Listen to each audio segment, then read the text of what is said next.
வணக்கம் மக்களே! நாம இன்னைக்கு பார்க்க போற முக்கியமான தகவல் என்னன்னா, நம்ம மத்திய அரசு சார்பாக ஒரு இன்கம் டாக்ஸ் டிபார்ட்மெண்ட்ல இருந்து வந்திருக்க ஒரு முக்கியமான செய்திய நம்ம இந்த வீடியோல ஃபுல்லா பார்க்கலாம். அதற்கு முன்னாடி நம்ம சேனலை இன்னும் சப்ஸ்கிரைப் பண்ணிக்கலன்னா மறக்காம சப்ஸ்கிரைப் பண்ணிட்டு பெல் ஐகானை கிளிக் பண்ணிக்கோங்க. ஃபர்ஸ்ட் இந்த வெப்சைட் ஓபன் பண்ணிக்கோங்க. incometax.gov.in இந்த வெப்சைட் ஓபன் பண்ணீங்கன்னா, இன்ஸ்டன்ட் இ-பேன் இருக்கும். இதை கிளிக் பண்ணீங்கன்னா உங்களுக்கு ஒரு பேஜ் ஒன்று ஓப்பன் ஆகும். என்னன்னு பார்த்தீங்கன்னா, நீங்க ஆல்ரெடி ஒரு பேன் கார்டு வச்சுன்னு இருப்பீங்க. அந்த பேன் கார்டு இப்போ தொலைஞ்சிட்டாலோ இல்லைன்னா வந்துட்டு உங்க பேன் கார்டை நீங்க யூஸ் பண்ணல, எனக்கு இன்னொரு பேன் கார்டு வேணும் அப்படின்னு சொல்லிட்டு நீங்க இன்ஸ்டன்ட் இ பேனை நீங்க இதுல இருந்து எடுப்பீங்க. அதாவது இது வந்து Aadhaar based instant e PAN card உங்களுக்கு வந்துடும். அந்த பேன் கார்டை வச்சுட்டு நீங்க வந்துட்டு இப்போ ஆல்ரெடி ப்ராசஸ் பேங்க்ல கொடுக்கறதோ இந்த மாதிரி ப்ராசஸ் எல்லாம் நீங்க பண்ணியிருப்பீங்க.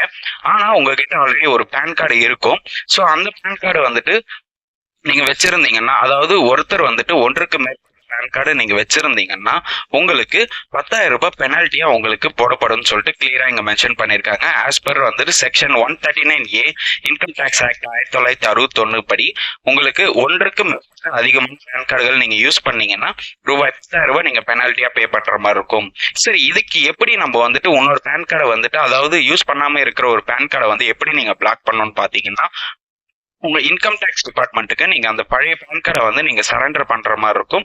இந்த மாதிரி வந்துட்டு நான் வந்து பேன் கார்டு யூஸ் பண்ணல, என்கிட்ட ஆல்ரெடி ஒரு பேன் கார்டு இருக்குன்னு சொல்லிட்டு நீங்க வந்துட்டு இன்கம் டாக்ஸ் டிபார்ட்மெண்ட்டுக்கு உங்களோட பழைய பேன் கார்டை நீங்க வந்துட்டு சரண்டர் பண்ற மாதிரி இருக்கும். இல்லைன்னா நீங்க ஒன்றுக்கு மேற்பட்ட இன்ஸ்டன்ட் இ பேனை எடுத்துட்டீங்கன்னா அது வந்து ஆல்ரெடி உங்களுக்கு ஆதார் லிங்கிங்கோட வரும்.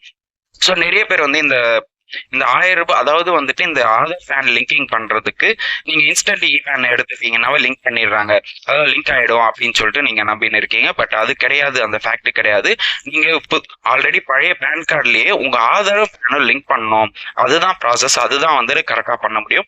ஸோ இன்ஸ்டன்ட் இ பேன் எடுத்துட்டாவே நம்ம லிங்க் பண்ணிட்டோம் அப்படின்னு சொல்லிட்டு நம்ம நிறைய பேர் வந்துட்டு அதை ட்ரஸ்ட் பண்றாங்க. முழுக்க முழுக்க அது கிடையாது. நீங்க பழைய பேன் கார்டுலயே தான் உங்க ஆதாரை லிங்க் பண்ற மாதிரி இருக்கும். ஸோ உங்ககிட்ட ஆல்ரெடி ஒன்றுக்கு மேற்பட்ட அதிகமான பேன் கார்டுகள் இருந்ததுன்னா உடனே வந்து இன்கம் டாக்ஸ் டிபார்ட்மெண்ட்டுக்கு நீங்க சரண்டர் பண்ணிடுங்க. இல்லைன்னா வந்து உங்களுக்கு 10,000 ரூபாய் பெனால்ட்டியா போடப்படும் சொல்லிட்டு கிளியரா இங்க மென்ஷன் பண்ணிருக்காங்க. ஓகே மக்களே, இந்த தகவல் உங்களுக்கு யூஸ்ஃபுல்லா இருக்கும்னு நான் நம்புறேன். இந்த வீடியோவை நிறைய பேருக்கு ஷேர் பண்ணுங்க, லைக் பண்ணுங்க, மறக்காம நம்ம சேனலை சப்ஸ்கிரைப் பண்ணிட்டு பெல் ஐகானை கிளிக் பண்ணிக்கோங்க. தேங்க்யூ.